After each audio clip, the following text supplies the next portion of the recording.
Hello, everyone. Welcome back to the podcast. I'm your host, Ajoe21love, here with another episode of Sports OV Topics number 47 on the podcast today.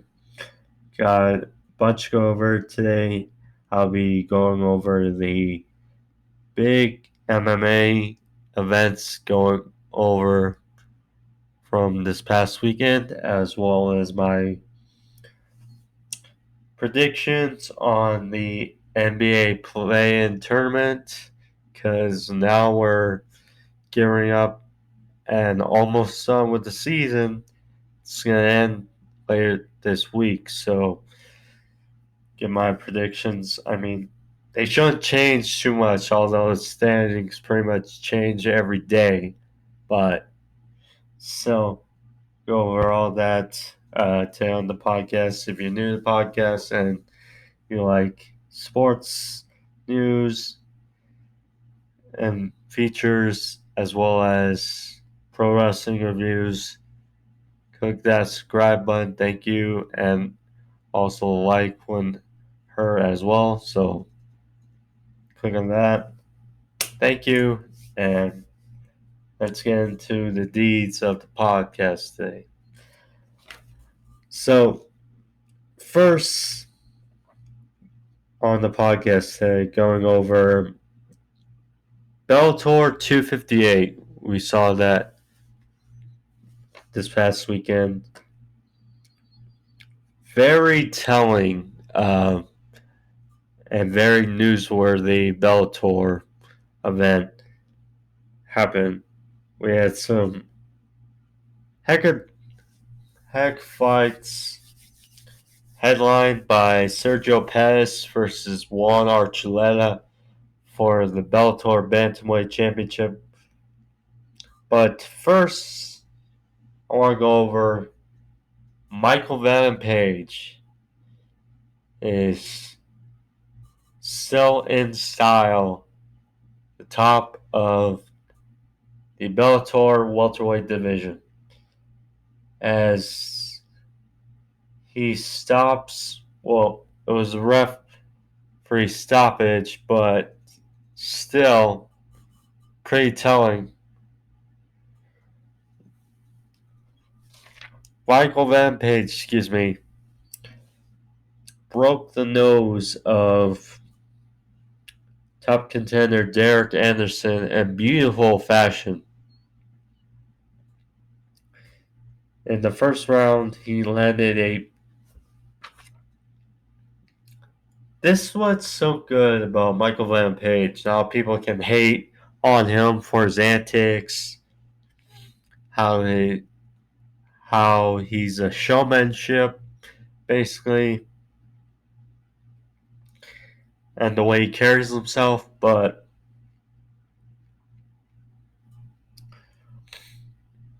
one of the things that's great about him is his fluidity in the cage.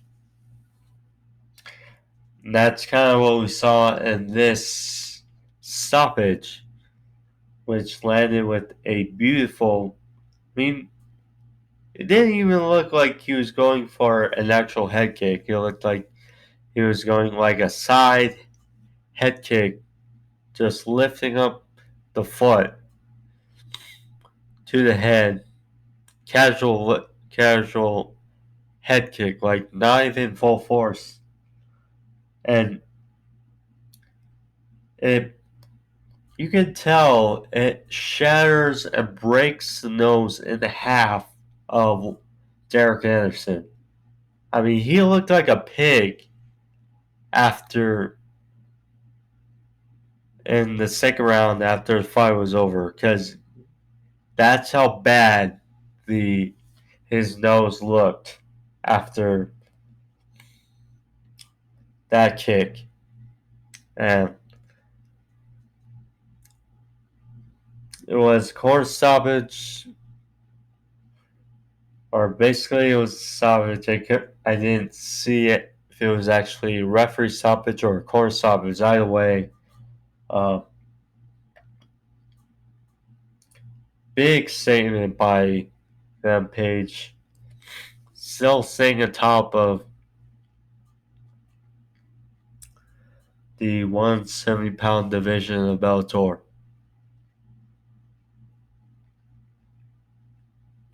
Then we get into a quarterfinals of the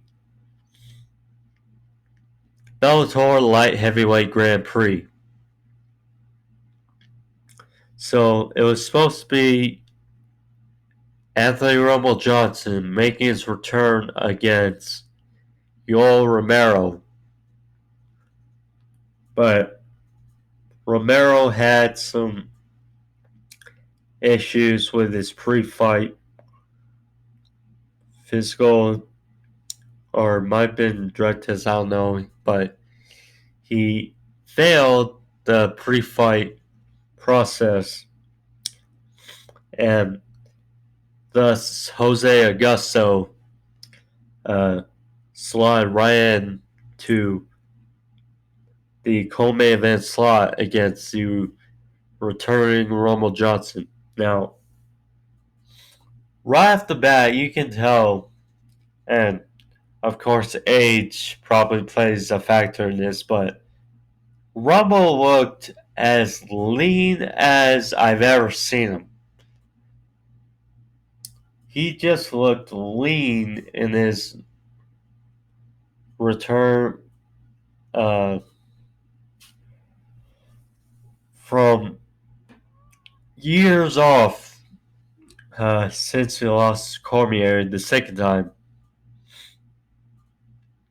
But he still looked in solid shape, and he battled adversity. He got caught in the first round and was almost finished, but Rumble stayed in it, was given chances to come back, and he did. And in the second round, he, with a beautifully timed hook or over the right by Rumble, knocked out Augusto, and just like that, Rumble returned in style, and after years of being off from MMA competition, and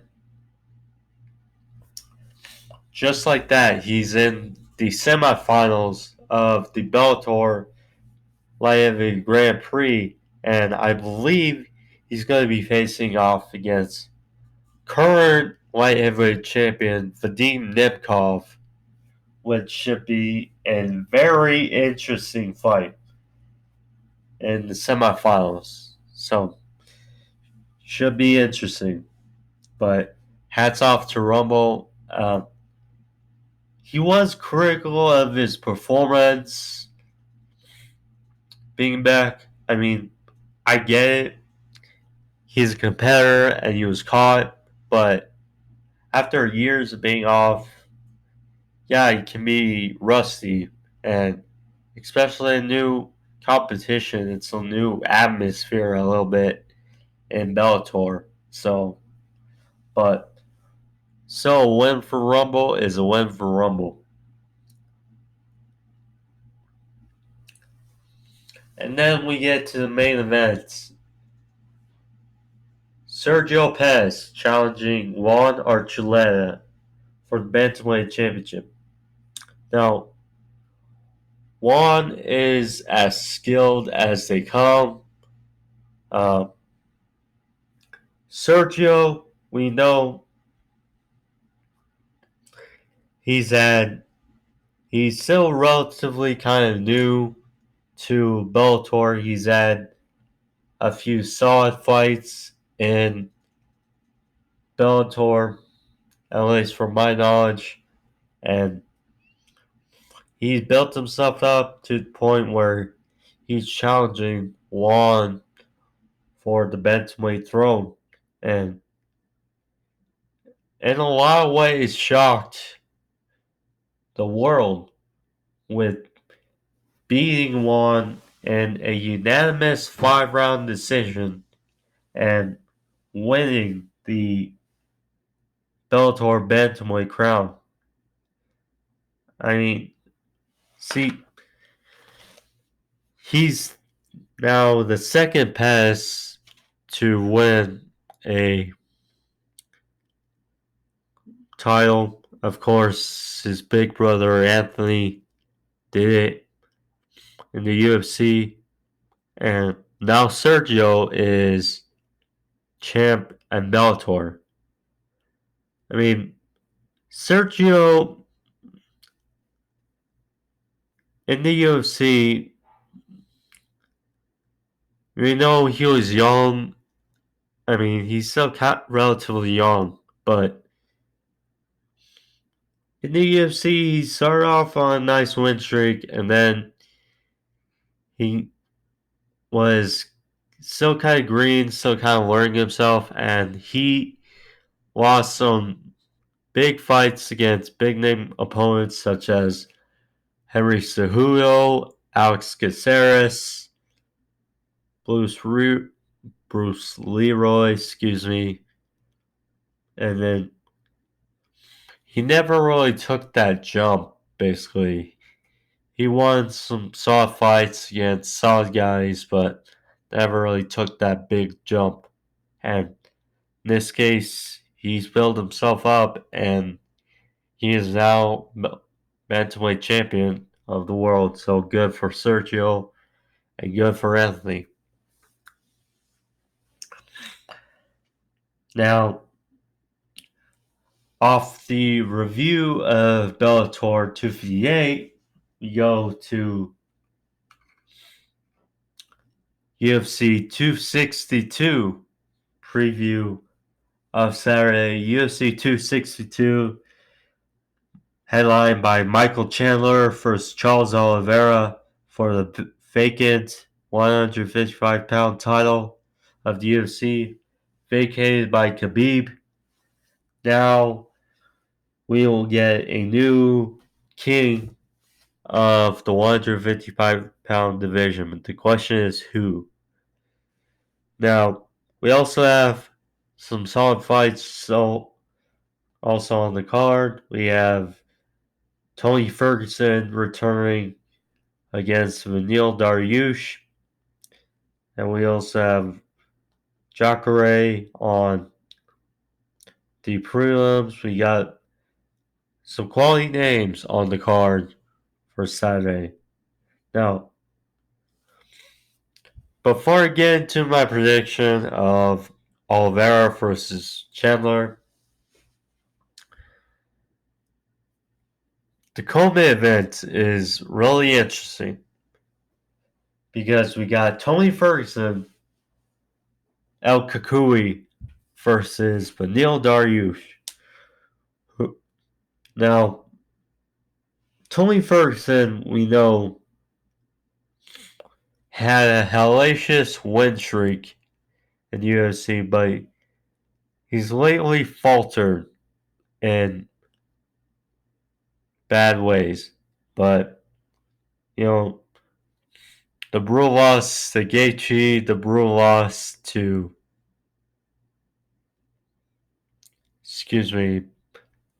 Charles Oliveira, I mean, just in his last couple fights, he's looked pretty not the same.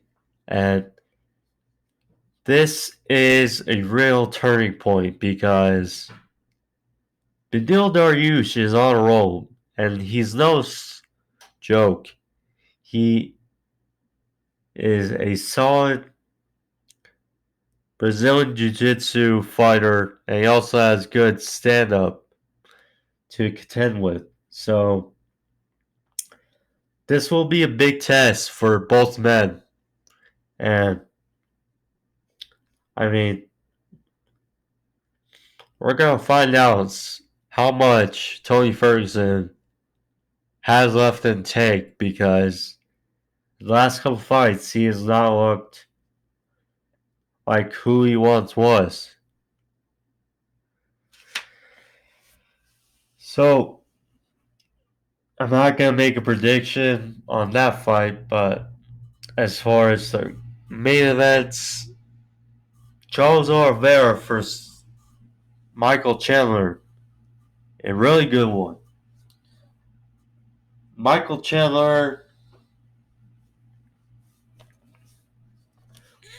I mean, we know he's been a king of Bellator. He is a former 3-time, I believe, champion in Bellator. He's being pretty much everyone there, almost everyone there is needed to beat. He's being Eddie Alvarez, Benson Anderson, some solid names, Pitbull, uh, some solid names. And there was always the curiosity and the what if he came to UFC. How would he translate from being in Bellator to UFC? And his debut in the UFC against Dan Hooker, he pretty much answered most of those questions. How would he fare against one of the best the UFC has to offer, Dan Hooker? And he silenced Dan Hooker and finished him in the first round. Now, I get it. I get it. He has only fought one time in the UFC. He's fought a lot in Bellator. And now he's getting a title shot against another dangerous opponent, Charles Oliveira, who is coming off a very good win streak as well. He is the leader in the UFC for most submission victories ever. And Michael Chandler, we know, is skilled on the ground. He's an explosive striker and a well balanced on the ground. The question is, how will he fare against Oliveira? I mean, Oliveira, especially his last two fights, has really come into his own against Kevin Lee and against Tony Ferguson. So it's really interesting. Now,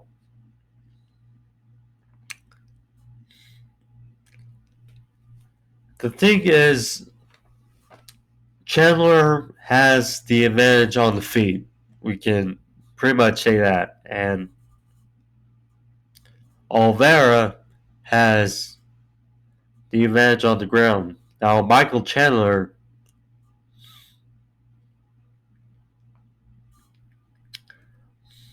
it's going to be curious because, much like Dan Hooker, he's a tall, or like Oliveira, Hooker is a tall lightweight.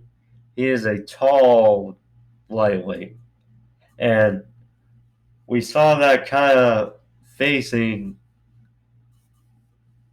Michael Chandler in against Hooker. You know, tall guy, a worthy reach, and we saw him with that low high over top combination which fell Hooker. I don't know if that's gonna be the case again, but we'll see.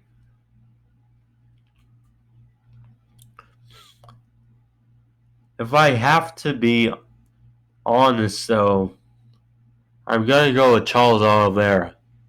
I mean,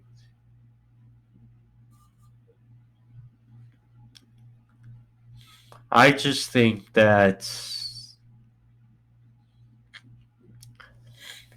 Chandler needs a little bit more time to grow, and we barely saw anything of Hooker, or excuse me, getting them confused now, but Chandler, we barely saw anything in his UFC debut. You kind of wish you saw more, but it was impressive and it was short. So, right off the bat, I just gotta go with Charles Oliveira. Perhaps a late second, third round submission. That's my opinion. Alright, so that's my take on UFC 262. Now, get to the last bit of the juice. And now it's time for predictions of the NBA play-in tournament. Which four teams will get the final four spots in the East and the West? Or which four teams will get final four playoff spots is better said. Now, again, this can change, but this is what I saw from the morning gathered the standings. So these are current standings. So, but they could change. So, for starters, for the Eastern Conference Finals, so in the 7th seed, we have the Boston Celtics. The 8th seed, Charlotte Hornets, which LaMelo Ball, big back, he's looked great. Definitely pick of Rookie of the Year now that he's full, now that he's healthy again.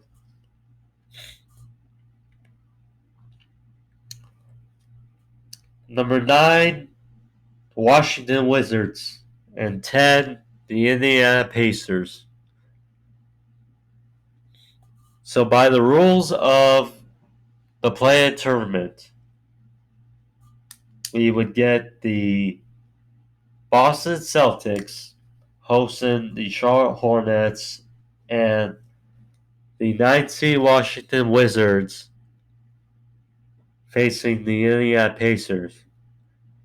So first, starting with the Celtics and the Hornets, the winner of this is the 7th seed in the East.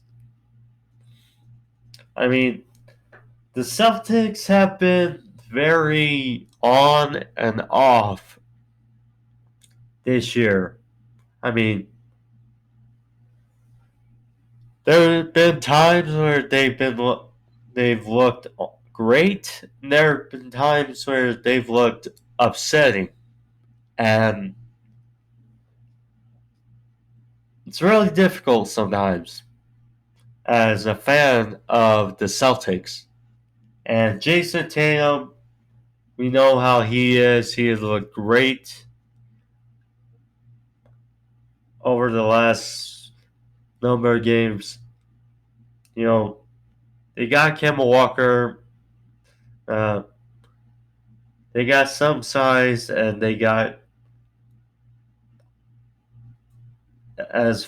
and the Hornets are dangerous. I would not want to face them in the play-in tournament because of LaMelo Ball, the way he's been playing, Gordon Hayward. You know, I mean, but to be safe, I'm gonna pick the Celtics to win.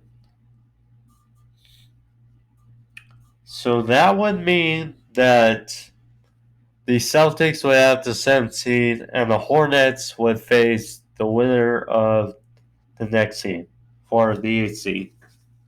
So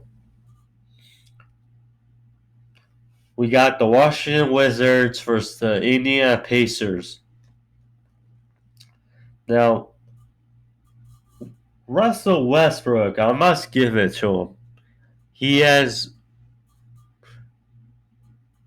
I mean, to start the year, the Wizards looked like a dumpster fire. Again.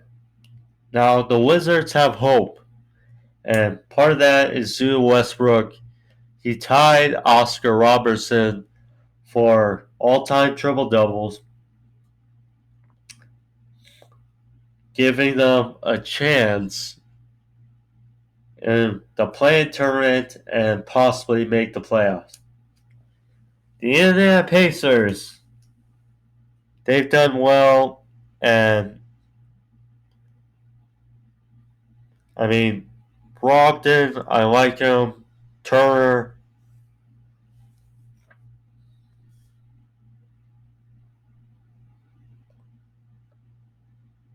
I just think that the Pacers have more going for them. And I know this, like, okay, when is the little fairy tale of the Wizards gonna come down or come back to earth a little bit? So I'm gonna go with the Pacers over the Wizards. So then that leaves the Indiana Pacers versus the Charlotte Hornets for the 8th seed in the East. Now, as I mentioned about the Pacers, they've done well, even though it hasn't looked pretty. And the Hornets, they just got too much going for them, and I'm going with the Charlotte Hornets to beat the Indiana Pacers and stay the 8th seed. So the Celtics and the Hornets say the 7th and 8th seed. I know it sounds kind of boring, but that's the way things float. So now the Western Conference side of things. So we would have the 7th seed Los Angeles Lakers hosting the Golden State Warriors. And then we would have the Memphis Grizzlies taking on the San Antonio Spurs. Two solid matchups. I mean, the Lakers and the Warriors, it feels like a playoff matchup already. But I mean, what a matchup to get into the playoffs. Now, as I mentioned with Celtics and the Hornets, the winner of this is the 7th seed, and the loser gets a second chance to face against the winner of Grizzlies and Spurs for the 8th seed. So, Lakers and Warriors. Now, the Lakers are definitely not the team that we saw last year that won the NBA Finals. Because, I mean, and part of it is the ramped up season. You know, the Lakers didn't really get as good as rest in between seasons. So that kind of took them back. And the injuries to Anthony Davis, the injuries to LeBron, you know, Schroeder is really taking them back. And the Warriors have been on fire. You know, Steph Curry, he's just willing this team in the playoff positioning despite no Clay. barely any help.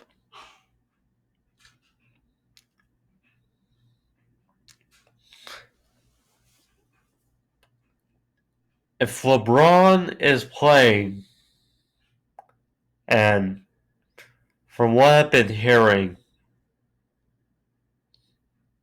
I think they'll win. Otherwise, they're not winning without LeBron. So, I got the Lakers being the Warriors, still keeping that 7th seed, and then we can probably get a rematch between the Lakers and the Suns to start the playoffs, which would be a hell of a first round series. Then we got the Grizzlies and the Spurs to fight the Warriors, or for a chance to face the Warriors for the 8th seed. The Grizzlies, John Morant is doing a very good job when healthy of he's starting to become a young star in the league. You know, last year, I mean, yes, Zion was injured, but John Morant had a heck of a season, heck of a rookie season, and now his second season, sophomore season, he's done well, and the team's got to fight. And same for the Spurs. I mean, the Spurs, we know, have been pretty much the constant of the league. I mean, you know they're going to be in the mix. They don't really have a big star, but they're always in the mix. Greg Popovich is arguably the best coach in the league, and they're always in the mix.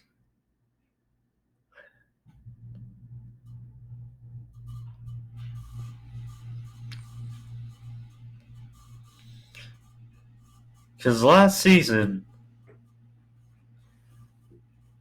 we had the Spurs play the the Grizzlies played the Trailblazers in the play-in in the bubble to figure out the 8th seed. They lost there, so now the question is, will they go 0-2 and play-in, or will they get redemption and make the play, or get a second chance?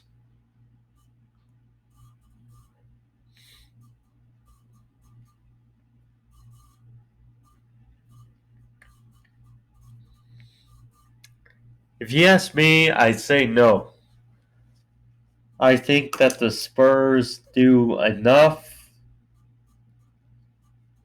and they get past the Grizzlies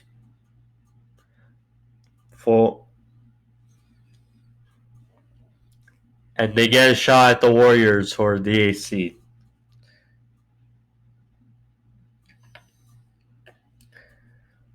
So now we got the Spurs and the Warriors for the 8th seed.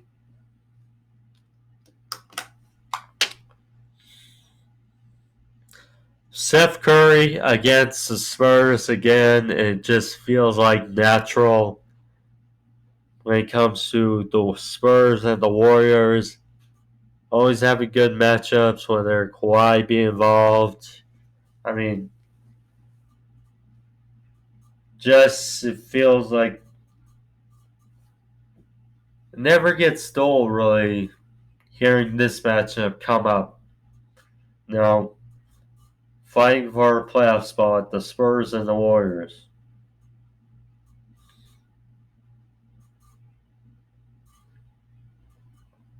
I'm going to go with the Warriors, though, and Steph willing his team to the playoffs. And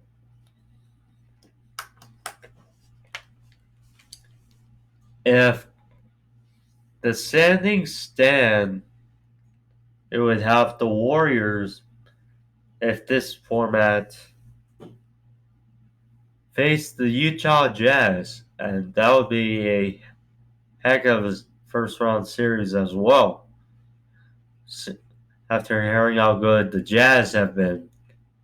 Uh, but should be interesting. So those are my predictions for the NBA play-in tournament. We're kind of cheesy and kind of normal, but oh well, nothing really jaw-dropping, I would say. Uh, but that was the episode there. Thank you, everyone. Today, I hope you guys enjoyed it. Uh, Again, if you're new to the podcast, like or subscribe. Click on the bell. Thank you. Uh, I'll see y'all on Thursday. AEW Dynamite review, as well as next week and other sports overview topics. Thank you. Be safe. Hope y'all and your mothers had good Mother's Days. Thank you and peace.